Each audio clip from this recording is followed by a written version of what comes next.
Hello friends, डेनी classes में आपका स्वागत है। दोस्तों, राजस्थान ज्योग्राफी के टॉप 20 क्वेश्चंस आज हम लेकर आए हैं। ये टॉप 20 वो क्वेश्चंस है जो बार बार रिपीट होते हैं, बार बार एग्जाम में पूछे जाते हैं। चाहे आप राजस्थान हाईकोर्ट एलडीसी की बात कर लो, चाहे पटवारी, ग्राम सेवक, रीट, राजस्थान के सभी एग्जाम में ये बार बार पूछे गए प्रश्न हैं। आपको ईमानदारी से बताना है कि आपके कितने सही होते हैं। कमेंट बॉक्स में आप कमेंट करना कि मेरे 20 में से इतने सही हुए। अगर आपके कम सही होते हैं तो आप राजस्थान ज्योग्राफी के वीडियो देखें, आपको और अच्छे से ज्योग्राफी समझ में आएगी। तो चलिए दोस्तों शुरू करते हैं। पहला प्रश्न है हमारे पास, फुलवारी की नाल स्थित है। फुलवारी की नाल कहाँ स्थित है? तो दोस्तों, फुलवारी की नाल उदयपुर में स्थित है।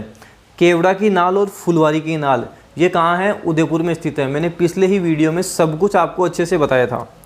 अगला प्रश्न है, उदयनाथ की पहाड़ियाँ कहाँ स्थित हैं? प्रश्न अच्छे से पढ़ेंगे, उसके बाद आंसर देंगे।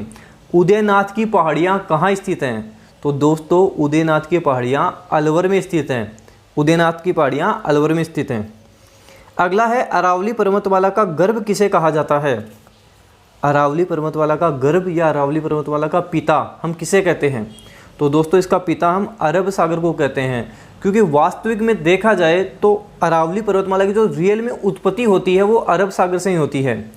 अरब सागर में जो लक्षद्वीप है उसके मिनिकॉय द्वीप से इसकी उत्पत्ति होती है, इसलिए अरब सागर को अरावली का गर्भ कहा जाता है। अच्छे से ध्यान रखना है, ये भी एग्जाम में पूछा गया प्रश्न है। अगला है, इसराना भाकर व रोजा भाकर कहाँ है? इसराना भाकर और रोजा भाकर कहाँ है? तो दोस्तों, ये दोनों जालोर में स्थित है। वैसे भाकर किसे कहते हैं? जालोर में जो तिरव पहाड़ियाँ हैं, जो तिरव ढाल वाली पहाड़ियाँ हैं, उन्हें ही हम भाकर कहते हैं, जो मैंने आपको पिछले वीडियो में बताया था। तो ये भी आपको ध्यान रखना है। अगला है, अरावली पर्वतमाला की सर्वाधिक ऊंचाई व चौड़ाई किस क्षेत्र में विद्यमान है? अरावली की सबसे ज़्यादा ऊंचाई व चौड़ाई किस क्षेत्र में है? तो दोस्तों, ये दक्षिण पश्चिम क्षेत्र में है, क्योंकि दक्षिण पश्चिम क्षेत्र से ही अरावली शुरू होती है, यहीं इसकी सर्वाधिक ऊंचाई और चौड़ाई है। अगला प्रश्न हमारे पास, अरावली पर्वतमाला दक्षिण पश्चिम में राजस्थान के किस जिले से प्रारंभ होकर उत्तर पूर्व की ओर जाती है? मतलब अरावली दक्षिण पश्चिम से प्रारंभ होती है, उत्तर पूर्व की ओर जाती है, तो कौन सा जिला है दक्षिण पश्चिम का जहाँ से ये शुरू होती है? तो दोस्तों, ये दक्षिण पश्चिम में सिरोही से शुरू होती है। अगला प्रश्न है, कौन सी पहाड़ियाँ मध्य अरावली श्रेणी में स्थित हैं? मध्य अरावली में कौन सी पहाड़ियाँ स्थित हैं? तो दोस्तों, मेरवाड़ा की पहाड़ियाँ मध्य अरावली में हैं। मध्य अरावली में है मेरवाड़ा की पहाड़ियाँ। अगला प्रश्न हमारे पास, मध्य अरावली की सर्वोच्च चोटी है। मध्य अरावली की सबसे ऊंची चोटी कौन सी है? क्या तारागढ़ है, गोरमजी है, रघुनाथगढ़ है, कौन सी है? तो गोरमजी या मायर जी मध्य अरावली की सबसे ऊंची चोटी है। दूसरी की बात करें तो तारागढ़ आंसर होगा। अगला है, गोगुंदा व कुंभलगढ़ के मध्य कौन सा पठार है? गोगुंदा और कुंभलगढ़ इनके मध्य कौन सा पठार है? गोगुंदा जो उदयपुर में पड़ता है, कुंभलगढ़ जो राजसमंद में पड़ता है, इनके मध्य दोस्तों बोराट का पठार है। बोराट का पठार इनके मध्य है। दोस्तों, वीडियो जितना हो सके आपके फ्रेंड में शेयर जरूर किया करें, ताकि उनको भी रियल नॉलेज मिल सके, वो चीज़ें मिल सकें जो एग्जाम में बार बार पूछी जाती हैं। तो जितना हो सके आपके फ्रेंड्स में वीडियो शेयर जरूर किया करें। अगला प्रश्न हमारे पास, गिरवा क्या है? तो उदयपुर का चारों तरफ पहाड़ियों से घिरा हुआ क्षेत्र गिरवा कहलाता है। यह भी एग्जाम में पूछा गया प्रश्न है। अगला प्रश्न है, निम्न में से राजस्थान का कौन सा जिला है जिसमें अरावली पहाड़ियों का विस्तार नहीं है? मतलब राजस्थान का उस जिले का नाम बताना है जहां अरावली पहाड़ियों का विस्तार नहीं है। तो इनमें से जालोर जिला हो जाएगा जहां अरावली का विस्तार नहीं है। अगला है, उत्तरी अरावली की दूसरी सबसे ऊंची चोटी है। आपको बताना है कि उत्तरी अरावली की दूसरी सबसे ऊंची चोटी कौन सी है? रघुनाथगढ़ तो सबसे ऊंची चोटी हो जाएगी। दूसरी की बात करेंगे हम तो खो दूसरी सबसे ऊंची चोटी हो जाएगी, जो कि जयपुर में है। ये पहली दूसरी ये तो आपको याद रखने हैं। यहाँ से एग्जाम में प्रश्न आते हैं। उत्तरी अरावली की भी रखनी है, मध्य की भी रखनी है और दक्षिण अरावली की भी रखनी है। यहाँ से तो प्रश्न आ ही जाते हैं। अगला है, मेसा का पठार कहलाता है। उदयपुर का पठारी भाग, चित्तौड़गढ़ का पठारी भाग, जालोर का पठारी भाग कौन सा कहलाता है? तो चित्तौड़गढ़ का पठारी भाग ही मेसा का पठार कहलाता है। अगला प्रश्न है, राजस्थान का सबसे ऊंचा पठार कौन सा है, वह उसकी ऊंचाई कितनी है? तो दोस्तों, राजस्थान का सबसे ऊंचा पठार उड़िया का पठार है। उड़िया का पठार है जिसकी ऊंचाई 1360 मीटर है। ऐसे याद रखना, उड़िया मतलब उड़ता है, इसलिए सबसे ऊंचा है। और ये उड़िया का पठार कहाँ है? तो जो माउंट आबू शिरोई में जो गुरु शिखर है उसी के नीचे उड़िया का पठार है, आपको ध्यान रखना है। अगला है, गुरु शिखर को किसने संतों का शिखर कहा है?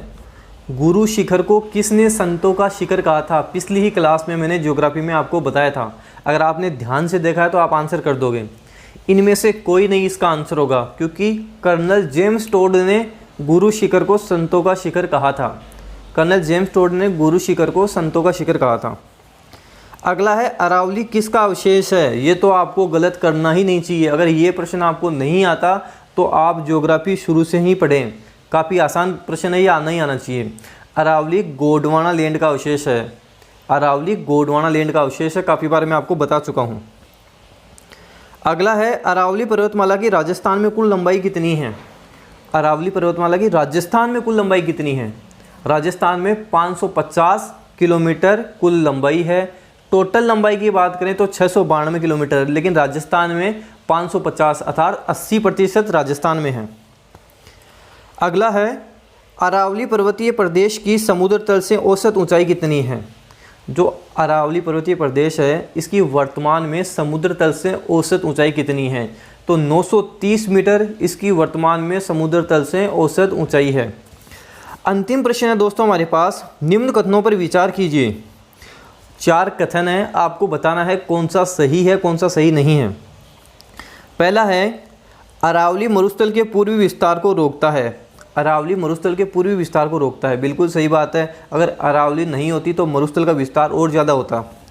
अगला है, अरावली क्षेत्र खनिजों में समृद्ध है। बिल्कुल सही बात है, अरावली में काफ़ी खनिज पाए जाते हैं, पिछली क्लास में हमने काफ़ी चर्चा की थी। अगला है, राजस्थान में वर्षा का वितरण प्रारूप अरावली से प्रभावित नहीं है। राजस्थान में जो वर्षा है वो अरावली से प्रभावित नहीं है, तो ये गलत हो जाएगा। वर्षा अरावली से प्रभावित है, अरावली की जो पहाड़ियाँ हैं इससे वर्षा प्रभावित होती है। और अंतिम है हमारे पास कि राजस्थान की अनेक नदियों का उद्गम स्थल अरावली है। तो बिल्कुल अरावली राजस्थान की अनेक नदियों का उद्गम स्थल है। जब हम राजस्थान की नदियाँ देखेंगे तो इसको और अच्छे से देखेंगे। तो इसमें हमारा आंसर हो जाएगा ABD, मतलब A सही है, B सही है, C सही नहीं है, D भी सही है, ये अपना आंसर हो जाएगा। दोस्तों ये 20 प्रश्न आपको कमेंट करने हैं आपके कितने सही हैं। अगर आपने डेनियल क्लासेस का टेलीग्राम चैनल नहीं ज्वाइन कर रखा तो वो भी आप ज्वाइन कर लें। टेलीग्राम पे भी आपको राजस्थान जीके के बारे में, राजस्थान के किसी भी एग्जाम के बारे में बहुत कुछ नॉलेज मिल जाएगा। तो टेलीग्राम चैनल आप जरूर ज्वाइन करें। वीडियो जितना हो सके आप शेयर किया करें, वीडियो लाइक करें। अगर आप चैनल पे नए हैं तो आज इसे सब्सक्राइब कर लें ताकि कोई भी नई अपडेट आए वो आपको मिलती रहे। Thank you.